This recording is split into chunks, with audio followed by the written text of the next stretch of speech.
Bonsoir à tous, nous sommes dans les locaux du programme d'investissement pour la forêt en République démocratique du Congo. Et comme vous le savez, la République démocratique du Congo fait partie du premier des 8 pays pilotes de ce projet.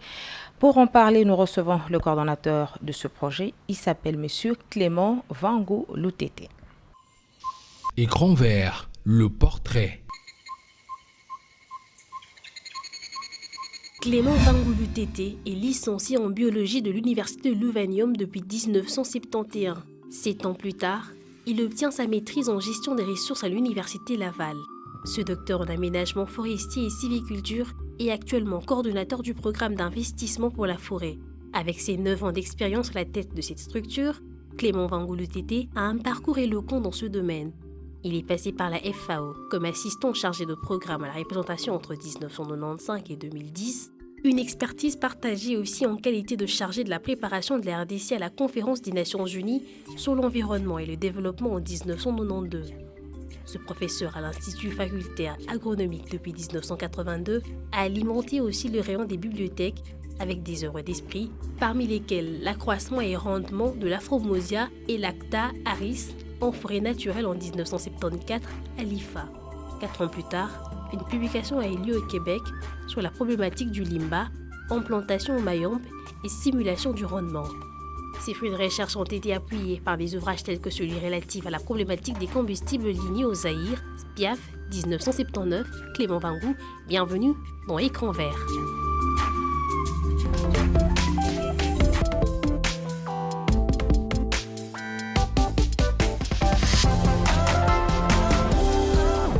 Monsieur le coordonnateur, merci d'être avec nous et merci de nous recevoir chez vous. Merci, bonsoir Madame la journaliste. Alors, nous sommes dans vos locaux pour parler du programme d'investissement pour la forêt en République démocratique du Congo et son rôle dans la préservation de ces forêts. Comment il se comporte et son rôle dans la préservation, qu'est-ce que ça donne? Ok, le programme est là, il se comporte très bien. Ces programmes, c'est en fait, c'est pas un programme, c'est un fonds programmatique. C'est un fonds qui fait partie des fonds d'investissement climatique. Et ces fonds d'investissement climatique ont été mis en place par les banques multilatérales de développement. C'est pour apporter des ressources techniques et financières aux pays en développement pour la lutte contre les changements climatiques. Donc ça vise un développement à basse teneur de carbone. Dans ces cadres-là, il y a 2 fonds fiduciaires dans ces fonds climatiques. Qui sont en fait des fonds précurseurs du fonds vert pour le climat dont on parle aujourd'hui. Alors, les 2 fonds fiduciaires, il y a les fonds pour les technologies propres et puis il y a les fonds stratégiques pour le climat. Les PIF fait partie des fonds stratégiques pour le climat où il y a 3 programmes. Il y a les programmes pour la résilience climatique, les programmes pour augmenter l'échelle des énergies renouvelables dans les pays en développement. Et ça, la RDC est candidate pour ces programmes-là, mais n'est pas encore pays membre. Et il y a les PIF, les programmes d'investissement pour la forêt. Le programme d'investissement pour la forêt lui-même vise à éliminer les causes directes et sous-jacentes liées à la déforestation et à la dégradation des forêts. Ça fait également la promotion de la gestion durable des forêts et la lutte contre les changements climatiques. Voilà. Alors, lutter contre le changement climatique nécessite des actions. Quel type d'activités faut réaliser sur le terrain? Ok, dans ces cadres-là, les programmes d'investissement pour la forêt de la RDC, c'est un programme d'appui à la RED pour démontrer que la RED est faisable. Dans ces cadres-là, nous combinons 2 types d'activités.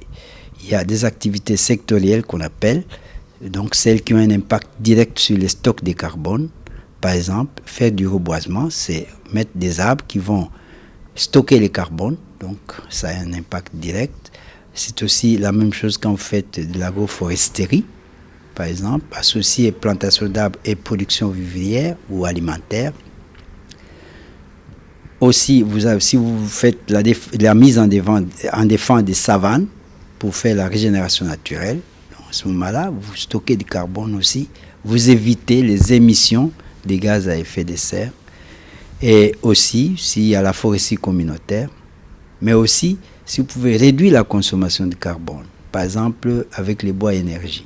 Si vous diffusez des foyers améliorés, vous allez consommer moins d'énergie bois, et donc à ce moment-là, vous avez un impact direct sur les stocks de carbone aussi.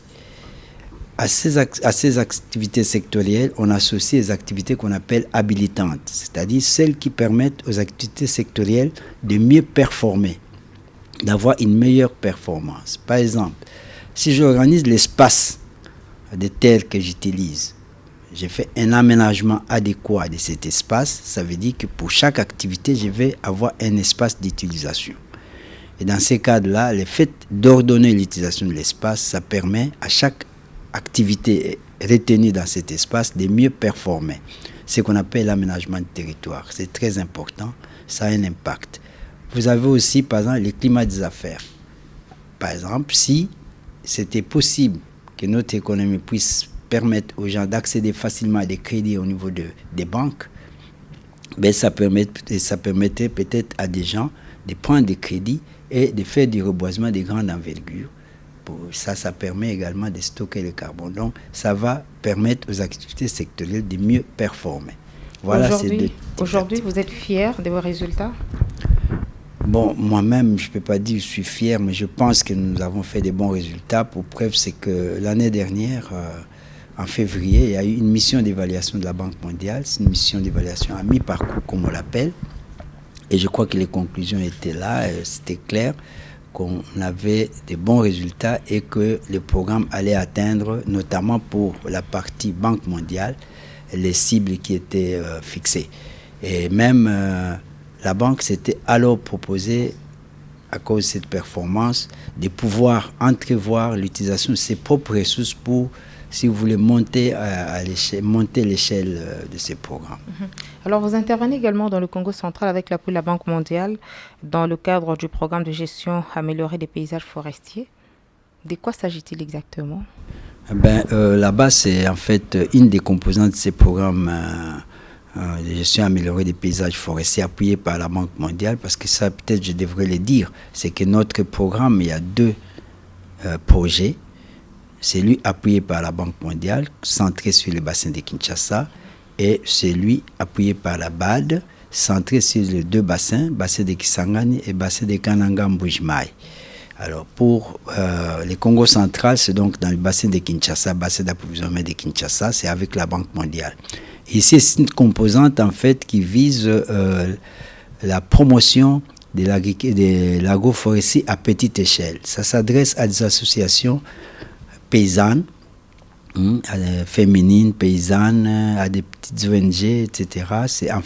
C'est des subventions qu'on fait pour que les gens puissent changer les pratiques culturelles, pour qu'on puisse habituer les gens à désormais planter en associant, à faire de l'agriculture en associant également la plantation d'arbres. Et c'est ça l'activité principale qu'on a faite avec 7 agences locales d'exécution. Alors, nous allons nous atteler sur cette question. Une des activités importantes, vous avez valorisé du boisement d'acacia. Mais pourquoi d'abord cet intérêt sur l'acacia? Il n'y a pas que l'acacia, il y a d'autres essences. Oui, évidemment, c'est un programme qui a, si vous voulez, qui devait se baser sur l'expérience passée. Vous savez qu'on a fait beaucoup de tests. Le gros problème, c'est que quand on regarde les moteurs de la déforestation en RDC, vous avez les deux premières causes, c'est l'agriculture itinérante sur brûlis, et la deuxième, c'est l'exploitation du bois, et principalement les bois comme source d'énergie. Donc, si on veut protéger les forêts naturelles, mais en même temps avoir du charbon du bois, par exemple pour la ville de Kinshasa, il faut peut-être planter les arbres qu'on va carboniser. Et dans ces cas-là, l'expérience montre, il y a des expériences passées qui ont été faites qui montraient que l'acacia, c'était un bon bois, qui poussait très vite et qui était un bon bois. Et c'est la seule essence à croissance rapide? Pour l'expérimentation en plantation, celle qui est maîtrisée, oui, pour le moment, c'est l'acacia. Nous avons des essences même locales qui croissent rapidement, mais qui ne sont pas maîtrisées en termes de reboisement à grande échelle. Mais est-ce que, par exemple, les arbres fruitiers ne vous ont pas tenté?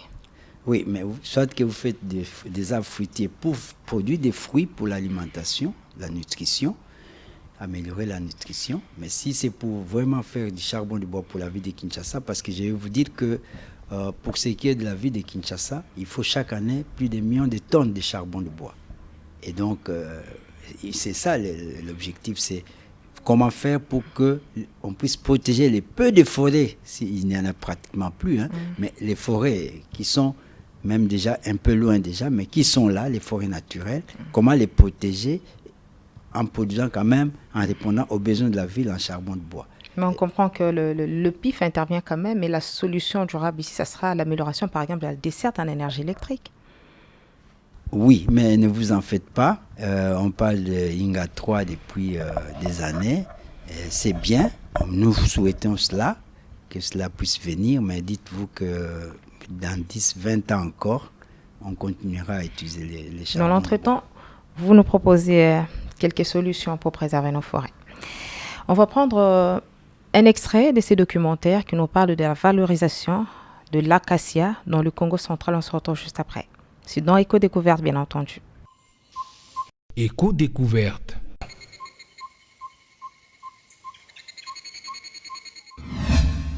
Nous sommes à Mwanda, dans la province du Congo central, en République démocratique du Congo, précisément à Sionfumu, village des pêcheurs.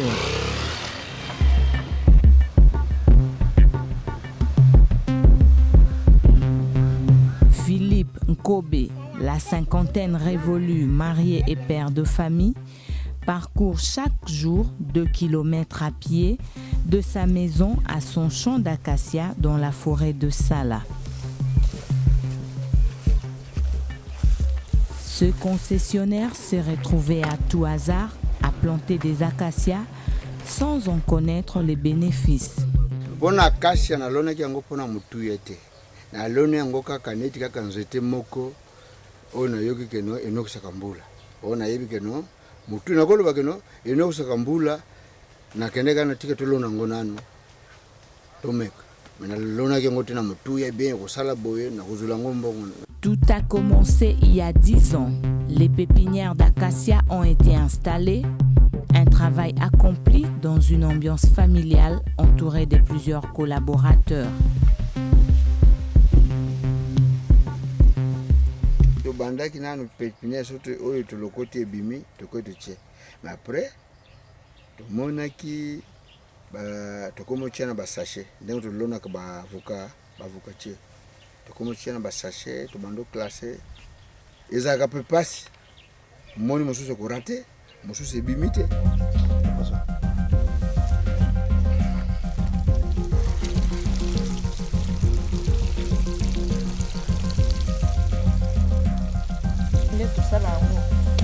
Il y a des personnes qui doivent plus ou moins 15 personnes. Pour passer la musala au pour cause on a pépinière et ça musika aux autres on va musu bazo même na baba c'est na mutu musu bazo même na babuwe donc photo za kama ebele to kabwani. Des plantules aux arbres, 10 hectares d'acacia ont bien atteint la maturité au point d'attirer l'attention du programme d'investissement pour la forêt qui déploie ses activités à Mwanda via le Centre congolais pour la protection de la nature, CCPEN, dans le cadre du projet de gestion améliorée des paysages forestiers appuyé par la Banque mondiale. Comme vous le savez, le PIF finance les activités qui éliminent les causes directes et sous-jacentes de la déforestation et dégradation des forêts, et ce, pour réduire les émissions de gaz à effet de serre dans le cadre de la lutte contre les changements climatiques. Dans ces cadres-là, on sait que la RDC, parmi les moteurs de la déforestation les plus importants, il y a les bois de feu et les charbons de bois comme source d'énergie. Et dans ces cadres-là, donc, on essaie de donner des alternatives à des populations qui, au lieu de couper les forêts naturelles, vont plutôt planter, notamment les acacias, parce que c'est de cette essence qu'il s'agit, vont planter des acacias pour après s'en servir comme source pour bois de feu et charbon de bois. Donc la valorisation de l'expérience, la valorisation des bois, des boisements d'acacia, c'est justement pour montrer aux charbonniers qu'il est possible de produire du makala, mais du makala durable. Et dans ces cadres-là, nous montons donc, si vous voulez, un élément qui permet de diffuser l'intérêt économique de planter des acacias pour après bénéficier économiquement de ce boisement et également gérer durablement l'espace qui a été boisé, parce qu'on n'a plus besoin de reboiser à tout moment l'espace en question, mais il y a une façon de gérer cet espace qui permet une régénération naturelle des acacias.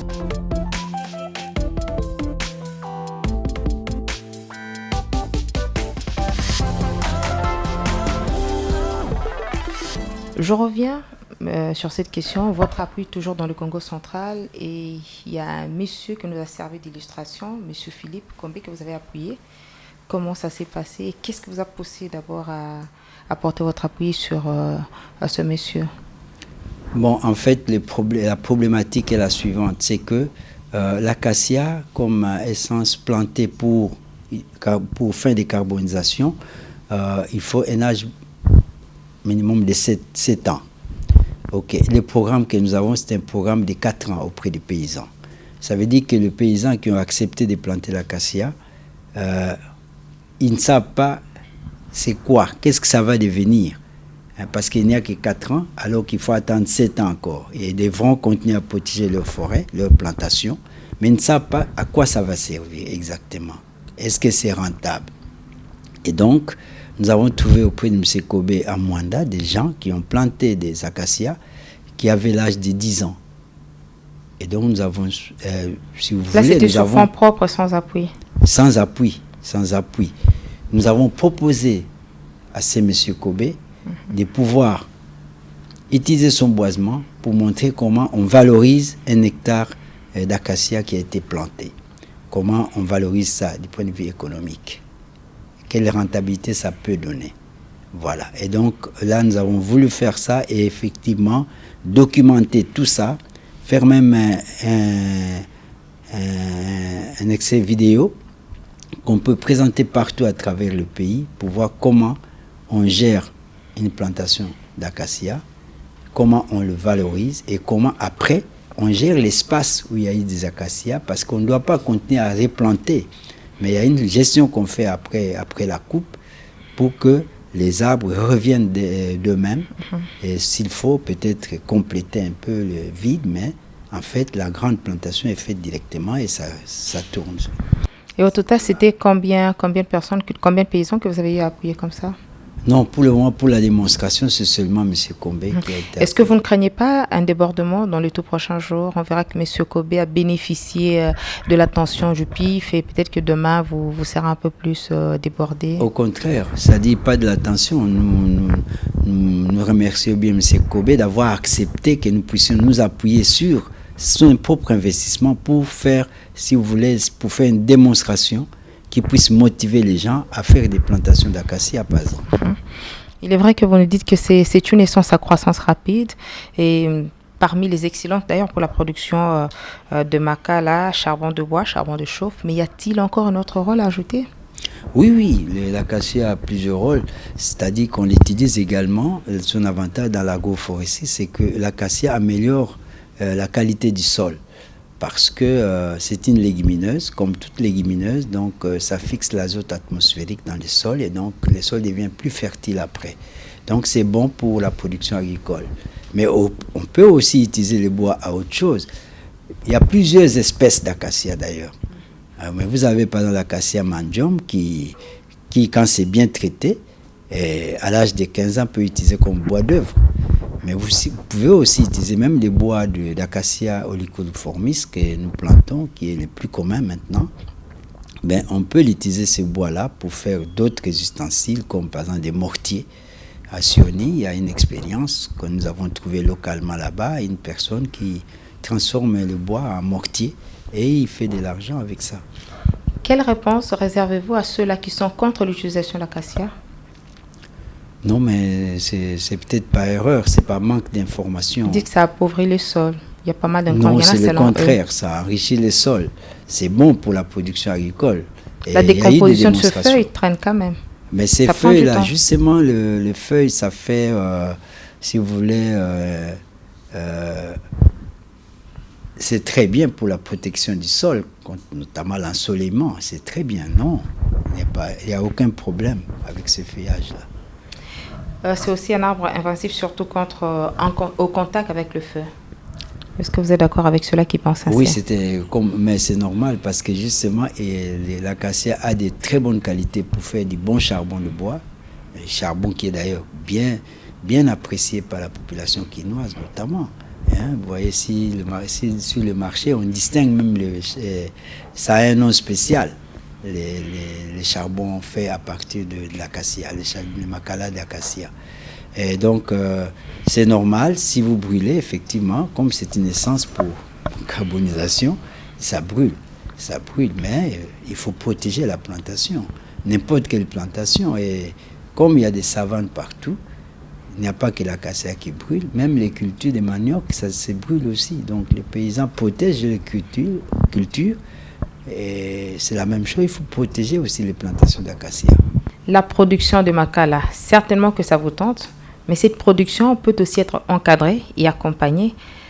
Allons-y partager l'expérience du PIF à Sianfumo, à Mwanda, dans le même cadre. Éco-créativité. De la théorie à la pratique, Philippe Nkobe connaît désormais la valeur de son boisement d'acacia, de l'arbre sur pied à l'acacia transformé en charbon de bois ou en bois de chauffe. Bato bazali na bazamba, bazali na basavane. Nazoko senga na bango, bako tezali vraiment affaire moko malamu. 8 ans après, et avec lui, quelques paysans motivés et formés par le PIF pour la valorisation du boisement d'acacia. À partir de la formation, on a CP là qui a une initiative de papa Philippe, il y a un monde et na salle fort, na le baba moyen pour nous comme principal. Pour nous somba banzete, nous permettre ngai pour nous sala na boulangerie na ngai. Eza ba koni acacia en tout cas et ça la très kitoko. Na moni vraiment eza vraiment koni moko eza très bien pour les kabandité on suit tondo salela. O tondo katsaka bulu kuna ajita manga bon o ndi iliki makasi. Soko sika mi baleka pampotia na moto en tout cas ezopela makasi. O bato no yebaka te. Bato no yebaka te ke eleki miema. Siko bato eko comprendre siko ne sima à peine que oyo eleki miema.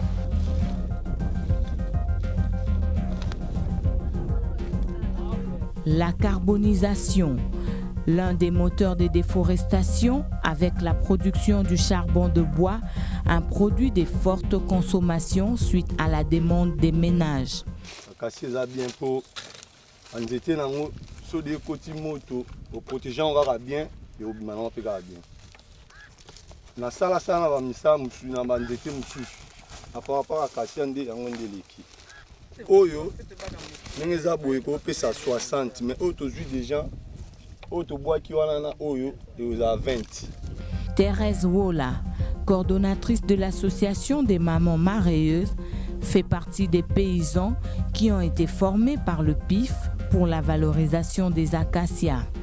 Première expérience avec la carbonisation, celle-ci est en même temps améliorée puisqu'il s'agit de techniques propres à la fabrication du charbon de bois à base d'acacia. Letmelanda formation, nayande mosi papa Kobe, anmeza asabet que non, munu mugena ba inti acacia. Mugena ba inti acacia. Endi kunaka ya ibola ba papa Kobe na chanfu. Alors, letmelanda formation anime teke la beto. Ba inti ya. Bon, mais longi sabao que betu sumba acacia, betu sadila acacia samu yake makala musike na kupela bien.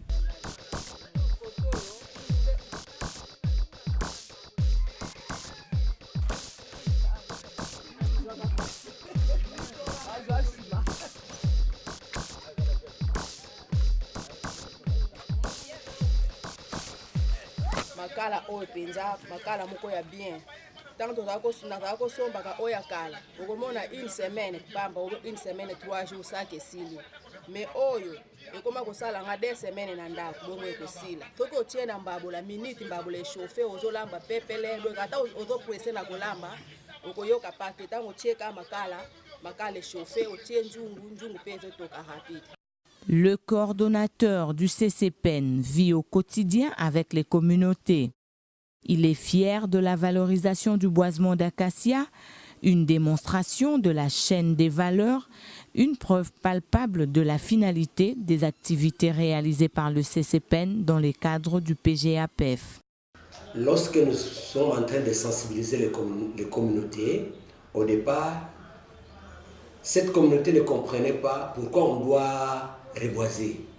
Il a fallu beaucoup de temps pour qu'elle arrive à comprendre les biais fondés de ces reboisements. C'est ainsi que nous étions obligés, les CEPIF, à penser qu'il fallait faire une démonstration pour expliquer à la population qu'il n'était pas encore seulement de travailler pour l'amélioration des paysages forestiers, mais lui montrer les bénéfices économiques que cette population pouvait aussi tirer d'une plantation d'acacia.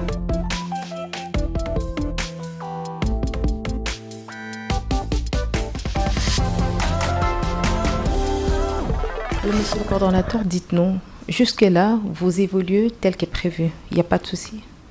Non, on évolue tel que prévu. D'ailleurs, c'était une occasion pour moi d'annoncer que les activités de cette composante se sont terminées le 30 septembre. Donc, ça s'est bien terminé. On a une bonne composante qui s'est bien terminée. Et même les autorités provinciales sont très contentes, les autorités locales aussi, et les bénéficiaires également. Il y a des leçons tirées qui pourront être capitalisées dans les tout prochains jours?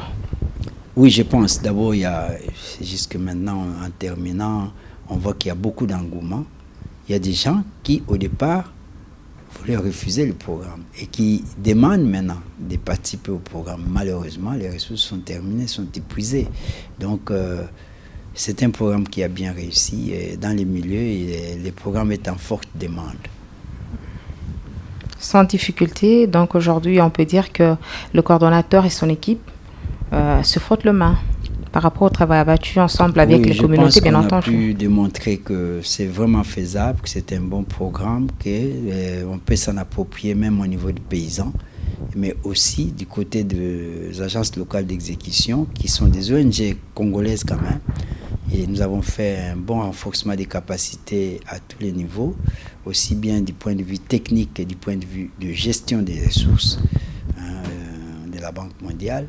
Et donc, c'est une richesse pour la province parce qu'ils ont maintenant une expertise capable de gérer des fonds, n'importe quel fonds, de n'importe quelle source, avec les méthodes reconnues internationalement. Apprenons tous place au concept vert. Concept vert. Le projet de gestion améliorée des paysages forestiers est l'un de 2 projets du programme d'investissement pour la forêt, appuyé par la Banque mondiale dans le bassin de Kinshasa. Son objectif est de tester de nouvelles approches pour améliorer le bien-être communautaire et la gestion des forêts afin de réduire les émissions liées à la déforestation et dégradation des forêts dans les zones sélectionnées.